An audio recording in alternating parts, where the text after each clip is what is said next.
Thanks very much, Bob. And I should add a couple of years on the board of the Business Chamber. It's so long ago, I've almost forgotten it from that point of view. But I do commend Business Hunter for this vitally important conversation and topic. And look, I'm going to share my perspective today, very much from a service-based perspective. And of course, being a service-based perspective is all about acknowledging that, we don't produce widgets, we don't manufacture, so we're only as good as the people and the great conversations and the work outputs that are in place from that perspective. And, we constantly talk to and communicate and get feedback from our people all across the business, but we also are part of a much broader and bigger network, as we all should be in our various organisations and industry sectors. And the conversation in our industry and in our sector continues to be one around providing great flexibility, great purpose, and the all-important rem and benefits need to be at a very contemporary level as well. So I'm going to share with the time that I've got allocated today just a bit of a taste. Hopefully it's a nice blend of both strategic but also getting into some of the operational aspects of our journey to this point in time. And the clicker's working.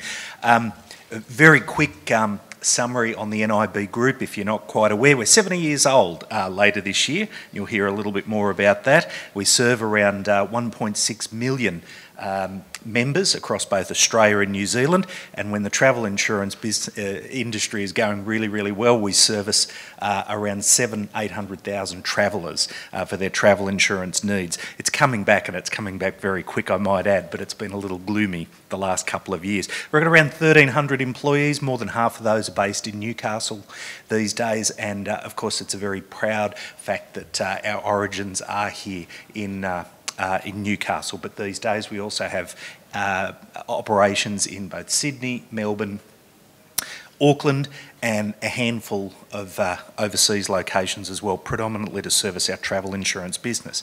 But as we're finding in this whole world of distributed work and flexibility, more and more of our folks are joining us as an organisation from various locations all around the country, and I'll talk a little bit to that in just a moment. So, Bob mentioned 2 years, the world's longest running role play, gameplay scenario called COVID, and like everyone else, I won't bore you with all the stories of having to remotely deploy all of our folks over a very short period of time. I'm sure you're all in the same situation. But one of the things that did happen out of all of that adversity and all of that misery is the concepts around starting to really take the flexibility and turning that into what we hope to be a competitive strategic advantage when it comes to attracting and just as importantly, retaining the folks that we have in our organisation, all 1,300 employees, no matter where they're based. So I mentioned already the consultation process, the surveys, the focus groups. I participated in over 30 focus groups. Most of our organisation participated in one of those focus groups over a long journey of time to really arrive at our version of future at work at the NIB Group, which I've got displayed up on the screen there. We call it Life at NIB. It's a hybrid work model. It's based on some guiding principles. What's good for our customers, our members and travellers, as we call them. That's the industry approach that we take. If it's good enough for our members and travellers, and it's good enough for our people, and it's good enough for the needs of the business, then let's work on these aspects around flexibility, so the where, the when and the how. So we've modelled and we actually implemented Life at NIB as a formal strategy and with supporting policy and communications and discussions around July last year. So we're almost a year down the track of having this coming from a business continuity planning mode when COVID first hit to actually a formal process now that's been in place and a formal policy and approach that's been in place for over a year now. So we work on the basis of of hybrid work, where about 80% of our work is now done in a hybrid way, and that's usually from home. I'll talk more about that as we go through some more of the slides. And 20% of our work is what we call in hubs. So we've renamed our offices to hubs, and our hubs are a place of connectedness. They're a place of gathering, they're a place of learning, they're a place of socialisation, they're a place of networking from that perspective. A much simpler way to put it, and we often tag this in our conversations with our folks across the group, it's you're not coming to the hub for a desk anymore, you're coming for a purpose from that perspective. And I'll talk about some of the ways which we're doing that. I don't want to, I certainly don't want to tell you that all is perfect and this strategy is just rolled out neatly, simply, and everyone is absolutely on board. I'll talk to that. I've got a slide on that in terms of room for improvement and areas that continue to challenge us and concern, but also I'll talk to how we're working through those challenges as well. The when is around flexibility of work based around individual roles, and of course an outcomes-based versus an hours-based approach to work. We have those folks in our organisation. About a third of our folks in the organisation are frontline, output-driven, task-based, but just so importantly, the heartbeat of our conversations with members and travellers every single day. We then have a great bunch of knowledge workers across the business who contribute across all of the roles that one would expect in a services-based business, finance and legal and product and marketing and all the other streams as well. So it's been an interesting journey working through where work starts and stops, where productivity is measured and how it's measured, and I'll talk to a couple of those. I'll talk to a couple of those principles as we work our way through the presentation. And also, probably the last point there around the how is making sure that as we've launched the strategy, we've made sure that at no time do we ever not acknowledge the fact that we'd be working in a hybrid way. And that's easier said than done, particularly when you're thinking about different time zones, acknowledging the fact that a meeting or a gathering may take place both in person and in a hybrid way, and making sure that people feel included and comfortable no matter which vehicle you're using for that kind of connectivity. So let me talk a little bit more about the journey. It's a busy slide, and I'm sure it'll be made available by Business Hunter afterwards or whatever, but I guess this sort of highlights or outlines the approach over the last couple of years or so, going through probably 5 key horizons and at all times looking for continuous feedback loop. We have a part of our workforce is unionised. We share a great relationship with the USU for a host of our frontline workers. So there's certainly a need to consult both internally and externally. I suppose that's the point that I would make. And starting back in that discovery stage was all about probably crisis management, to be honest. I'll move through quite quickly though. It fast moved into, hang on, this isn't too bad, and actually our people, as we're pulsing them and surveying them, are actually finding the flexibility quite good. Is it born out of necessity because we're all in lockdown? Probably. But as time emerged, and you'll note the timescales towards the bottom of the slide, this become an emerging trend. And all of a sudden we said, well, let's start capitalising on this and extending the conversation. So we started our planning. We started looking at obviously the financials, the all-important financials, but also the member traveller impact, obviously our employee impact as well, going through to probably halfway through these horizons, looking at bringing together a policy and bringing together some very important aspects around how we would approach our employees working in or from locations. So this is probably one of the early proof points. We put some location principles in place to support our policy, and that was very much born out of what's right for our members and travellers, what's right for the employee, and is the business need there to be able to create an ability to work perhaps some distance away from the actual location. And we call them hubs, and those hubs are in four cities: Newcastle, Melbourne, Sydney and Auckland as well. But we found ourselves starting to attract talent from outside of those locations. So it all come back to a business-led conversation. We also went public with our distributed work allowance. We pay an allowance to our folks no matter where they are around the globe or in the country, $1,250 per annum as part of a distributed work allowance. It's part of a sort of the social effect of, for want of a better description, renting their house, in the sense of this 80-20 principle, this principle of working in a hybrid way for around 80% of their time, 20% of their time in office. Just on that 80-20 thing, I hear a lot of stories as I move around and talk to other colleagues in different sectors and so on. You know, we don't say it's every Friday for you and it's every Tuesday for you and we have the colour code system and that kind of thing. It's all born about how the business operates and the cadence and the gathering process and the connectedness and so forth. So there are some folks who might not go to one of our hubs for a month, but then might go for 3 days in a row for a training session or a learning session. So I just thought handy to do that.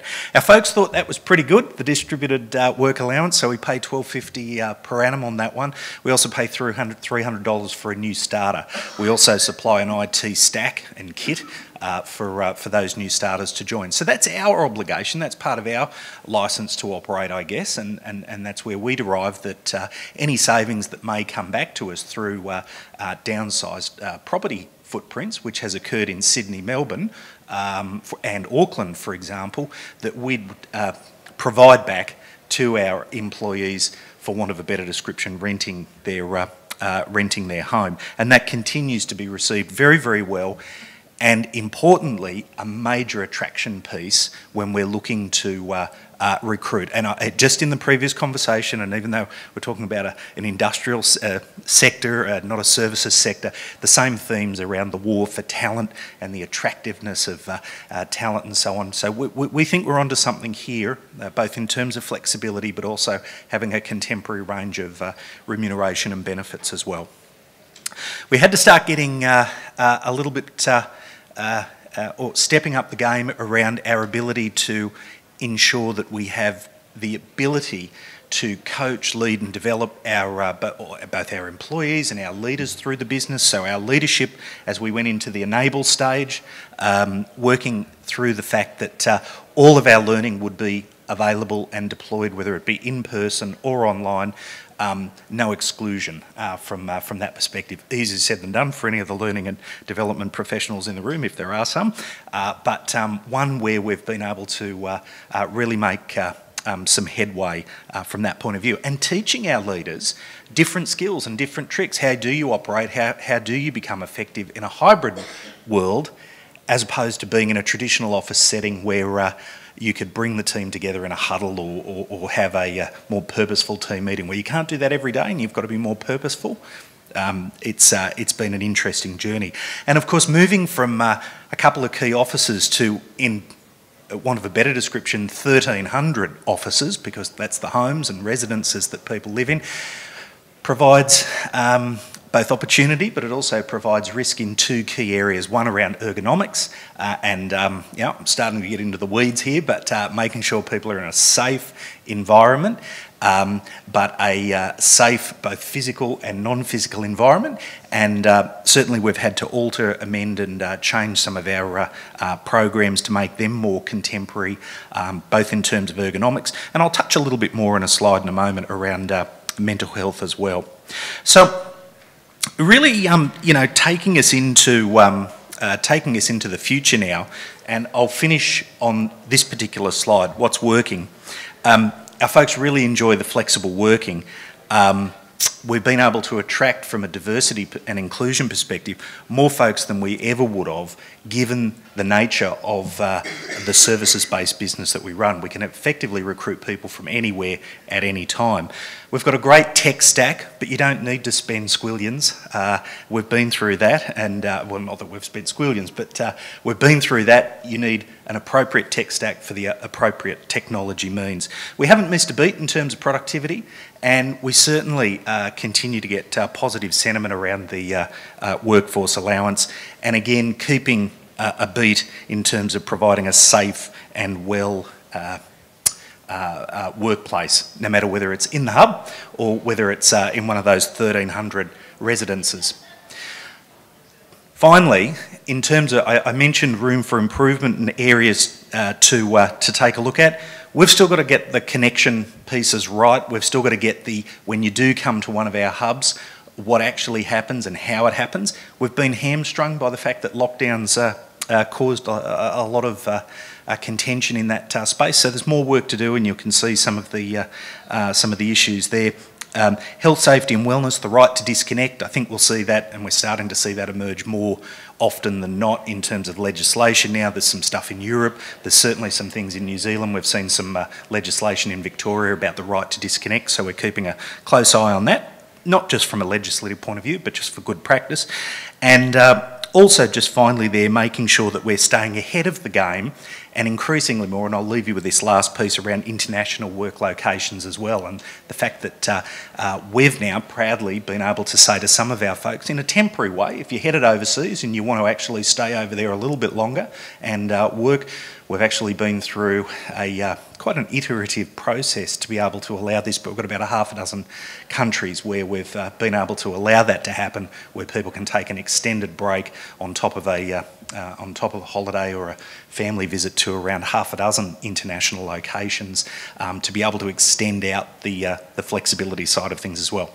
Thanks for listening in. I've kind of sped through that as fast as I could, and I'll probably leave it there given the time today. But it's you know, a little bit of a taste. It's an ongoing journey for our group, and hopefully I've been able to paint the picture of not just where we've been and come from, but where we're headed to. But also acknowledging, you know, some of the challenges along the way that we'll need to continue to monitor and develop, and you know, I suppose in essence, ensure that we stay on top of the all-important fight for talent, both retaining great folks, but also attracting new ones to our organisation as well. So thanks for the opportunity today.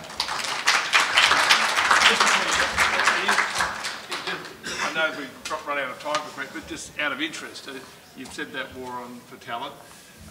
Across the organisation, how many roles would you have currently that you could fill if you? We've got over 100 roles at the moment, Bob, and and they range from entry-level roles in our contact centre, right through to professional roles in finance, accounting, legal, actuarial. IT is probably number one, number two, and number three in terms of scarcity of talent at the moment. So that's probably that part of our business is probably the big one. And it'd be fair to say we employ just under 200 people. Here we are, a health insurer. We actually employ around 200 people out of 1,300 just focused on our IT stack. It's a very, very innovative, important part of our business and our ongoing journey for digitalisation and customisation. And you know, we're in real need of great people to come help us.